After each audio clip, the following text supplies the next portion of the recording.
The quiet panic. You know that feeling when you're scrolling through the news late at night and you come across something that just makes your blood run cold. Well, that's exactly what happened to me when I stumbled across this story. I'm talking about one of the most disturbing cases I've ever covered on this channel, and trust me, I've seen some seriously messed up stuff. Picture this. You're working the night shift at a morgue. It's 3 in the morning, everything's quiet except for the hum of the refrigeration units keeping the bodies cold. You're doing your routine checks, making sure everything's secure for the night when you walk into the main storage area and realize something's very, very wrong. One of the body drawers is wide open and the corpse that was supposed to be inside is completely gone. Now, before we dive into this absolutely insane story, I need you to understand something. This isn't some urban legend or creepypasta that's been floating around the internet for years. This actually happened, and the details I'm about to share with you are going to leave you questioning everything you thought you knew about what goes on behind closed doors at these facilities. I spent weeks researching this case, going through police reports, interviewing people who were actually there that night. And let me tell you, what I discovered is far more disturbing than anything Hollywood could dream up. We're talking about a real-life nightmare that unfolded in a place where the dead are supposed to rest in peace. So buckle up, because what you're about to hear is going to mess with your head in ways you never expected. This is the story of how a corpse disappeared from the morgue and the terrifying events that followed. It all started on a Tuesday night in October at the county morgue in a small Midwestern town. The facility had been operating for over 30 years without a single major incident. They had all the standard security protocols in place: locked doors, surveillance cameras, and a night security guard who made rounds every hour. Everything seemed foolproof until that one night when everything went completely sideways. The body in question belonged to a man named Marcus Henderson, a 42-year-old construction worker who had died in what appeared to be a routine workplace accident. He'd been brought in earlier that day after falling from scaffolding at a job site. The autopsy was scheduled for the following morning, so his body was placed in drawer number 7 in the main refrigeration unit, tagged and documented according to standard procedure. Working that night was Janet Mills, a morgue technician with 15 years of experience. She'd seen it all during her time there, from natural deaths to homicides, and nothing really fazed her anymore. Janet was known for being thorough and professional, never cutting corners when it came to her job. She took pride in treating every person who came through those doors with dignity and respect, even in death. Around 2:30 in the morning, Janet was finishing up some paperwork when she heard a sound coming from the storage area. It wasn't loud, just a faint metallic clicking noise like someone opening and closing one of the drawer handles. She figured it was probably just the building settling or maybe the refrigeration system acting up, but she decided to check it out anyway. That's when she made the discovery that would haunt her for the rest of her life. Drawer number 7 was standing wide open, and Marcus Henderson's body was nowhere to be found. The metal table that should have held his remains was completely empty, with only the white sheet crumpled at the bottom of the drawer. Janet's first instinct was to check the other drawers, thinking maybe she'd made a mistake with the numbering. But every other body was exactly where it should be. She then searched the entire facility, thinking maybe someone had moved the body for some reason she wasn't aware of. She checked the autopsy rooms, the preparation areas, even the supply closets. Nothing. Her hands were shaking as she reached for her phone to call her supervisor. But before she could dial, she heard footsteps coming from the hallway that led to the main entrance. Heavy, deliberate footsteps that echoed through the quiet building. Janet knew she was supposed to be alone that night. The security guard, Tom Rodriguez, wasn't due for his next round for another 20 minutes. She grabbed a flashlight from her desk and slowly made her way toward the sound. The overhead lights in the hallway were motion activated, so they should have turned on automatically if someone was walking through. But the hallway remained dark, even though she could clearly hear those footsteps getting closer. Janet called out, asking if anyone was there, but got no response.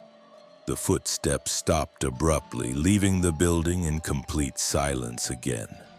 She stood there for what felt like an eternity, her heart pounding in her chest, before finally working up the courage to flip on the hallway lights manually. The corridor was empty, but something was different. At the far end of the hall near the main entrance, there were wet footprints on the floor.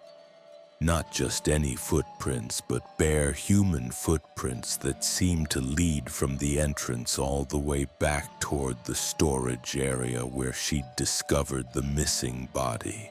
Janet followed the trail of prints, her flashlight beam dancing nervously as her hands continued to shake. The prints were still wet, as if whoever had made them had just passed through moments before. They led directly to drawer number 7, where they seemed to stop and then turn around, heading back toward the entrance. But here's where things get really strange. When Janet checked the main entrance, she found that all the doors were still locked from the inside, just as she'd left them at the beginning of her shift. The security system showed no record of anyone entering or leaving the building since she'd arrived at work 6 hours earlier. She immediately called the police, and within minutes the place was swarming with officers and investigators. They dusted for fingerprints, checked the surveillance footage, and interviewed everyone who had access to the facility. But the cameras had mysteriously malfunctioned between 2 and 3 in the morning, showing nothing but static during the exact time window when the body disappeared. The investigation revealed some disturbing details about Marcus Henderson that hadn't been disclosed to the morgue staff. It turned out his death wasn't as straightforward as everyone had been led to believe. The construction accident that supposedly killed him had occurred under suspicious circumstances, and there were questions about whether it was really an accident at all. Several of his co-workers reported that Marcus had been acting strangely in the weeks leading up to his death. He'd been paranoid, constantly looking over his shoulder, and had mentioned to a few people that he was afraid someone was following him. He'd even gone so far as to change his daily routines and had started taking different routes to and from work. The police discovered that Marcus had been involved in some kind of dispute with his former business partner over money that had gone missing from their shared company account. The partner, a man named Vincent Caldwell, had been making threats against Marcus for months before the fatal accident occurred. When investigators went to question Caldwell about the missing body, they made another shocking discovery. Vincent Caldwell had been found dead in his apartment that same morning, apparently from a heart attack. But the timing was too convenient to ignore, and the medical examiner noted some unusual findings that suggested his death might not have been as natural as it initially appeared. This is where our story takes an even darker turn, because what happened next defied all logical explanation. The investigation was about to uncover connections that would shake this small town to its core. And the mystery of the missing corpse was just the beginning of something far more sinister. 3 days after Vincent Caldwell's mysterious death, things started getting really weird around town. People began reporting strange sightings of a man matching Marcus Henderson's description walking through residential neighborhoods late at night. At first, the police dismissed these reports as hysteria brought on by all the media coverage surrounding the missing body case. But then the reports started coming from credible sources. Dr. Patricia Williams, the town's most respected physician, called the police at 4 a.m, claiming she'd seen someone standing in her backyard who looked exactly like the deceased construction worker. She described watching the figure through her bedroom window for nearly 10 minutes before it simply vanished into the darkness. The next night, it was Father Michael from St. Mary's Catholic Church. He was locking up after evening mass when he spotted a man sitting in the back pew. When Father Michael approached to ask if he needed help, he realized he was looking at someone who should have been lying in the morgue. The figure stood up slowly, stared directly at the priest for several long seconds, then walked out the front door without saying a word. But perhaps the most disturbing encounter came from Marcus Henderson's own widow, Sarah. She'd been staying with her sister across town since her husband's death, trying to cope with her grief and the bizarre circumstances surrounding his disappearance from the morgue. Around midnight, she woke up to the sound of someone knocking on the front door. When she looked through the peephole, her blood turned to ice. Standing on the porch was her dead husband, still wearing the clothes he'd died in. But something was fundamentally wrong with his appearance. His skin had a grayish pallor, and his eyes seemed to reflect the porch light like an animal's. He wasn't moving normally either. His posture was rigid and unnatural, like someone learning to walk for the first time. Sarah was paralyzed with terror, unable to move or speak as the knocking continued for what felt like hours. Her sister finally called the police, but by the time they arrived, whoever had been at the door was long gone. The only evidence left behind was a series of muddy footprints on the porch that matched the same prints Janet had found at the morgue. Meanwhile, back at the morgue, Janet was struggling to return to work. The night shift supervisor had offered her time off, but she insisted on coming back, claiming she needed to understand what had happened. She'd installed motion detector lights throughout the facility and had even brought in her own security cameras to supplement the existing system. On her first night back, everything seemed normal until around 3 a.m. That's when she noticed one of the new motion sensors in the storage area had been triggered, but when she checked the corresponding camera feed, there was nothing there. The timestamp showed the sensor had activated at exactly 3:07, the same time she'd discovered the empty drawer a week earlier. Janet decided to review all the footage from her personal cameras frame by frame. What she found made her question her own sanity. There were shadows moving through the facility that didn't correspond to any physical presence. Dark shapes that seemed to drift from room to room, always staying just outside the direct view of the cameras. But the most chilling discovery came when she enhanced the audio from that night. Hidden beneath the ambient noise of the refrigeration units and building systems, she could hear what sounded like whispering voices. The words were too distorted to make out clearly, but there were definitely multiple voices having some kind of conversation in the storage area.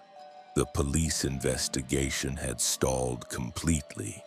They'd questioned everyone who had access to the morgue, reviewed all the security protocols, and even brought in specialists to examine the refrigeration units for any possible mechanical explanation. Nothing made sense. A human body doesn't just disappear from a locked, monitored facility without leaving any trace of how it was removed. Detective Ray Morrison, who was leading the case, had been a cop for 23 years and had never encountered anything like this. He'd worked homicides, missing persons cases, even some pretty bizarre incidents involving grave robbing and body theft. But those cases always had logical explanations, usually involving money, revenge, or mental illness. This case was different. There was no apparent motive for stealing Marcus Henderson's body. He wasn't wealthy, didn't have any valuable jewelry or dental work, and his family had no enemies that anyone knew about. The timing was also problematic. Why would someone risk breaking into a morgue during the night shift when a technician was present? Detective Morrison decided to dig deeper into Marcus Henderson's background, looking for anything that might explain why someone would want his body. What he discovered was a pattern of strange incidents that had been following Marcus for months before his death.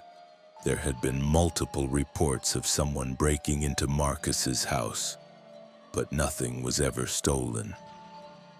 His neighbors had complained about strange smells coming from his property, describing it as something rotting or decomposing. Marcus had also been seen talking to himself in public, having animated conversations with people who weren't there. The construction company where Marcus worked provided even more disturbing details. His supervisor mentioned that Marcus had become obsessed with an old building they'd been hired to demolish. He'd spend his lunch breaks exploring the structure, taking pictures and asking questions about its history. The building had been some kind of medical facility back in the early 1900s, though the company records were vague about its specific purpose. When Detective Morrison visited the demolition site, he found that work had been suspended indefinitely due to what the construction crew described as unusual discoveries. They'd uncovered what appeared to be an underground chamber beneath the building's foundation, filled with old medical equipment and dozens of unmarked graves.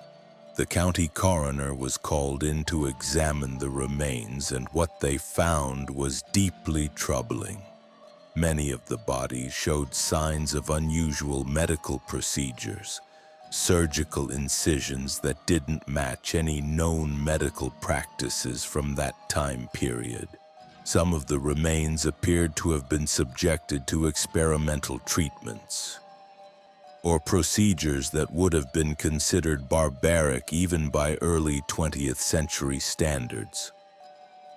But here's where the story takes its most sinister turn.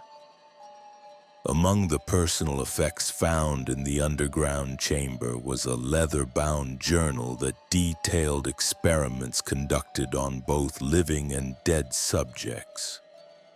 The handwriting was old and faded, but still legible enough to reveal the horrifying truth about what had taken place in that building decades ago. To this day, Marcus Henderson's body has never been found, and the sightings around town eventually stopped as mysteriously as they began. Janet left her job at the morgue and moved to another state, but she still gets calls from people claiming they've seen her wandering the halls late at night. The underground chamber was sealed off by city officials. The journal disappeared from evidence, and everyone involved in the case seems determined to forget it ever happened. But I can't shake the feeling that whatever was in that journal, whatever those experiments were trying to achieve, maybe they succeeded in ways we're not supposed to understand. Sweet dreams, everyone.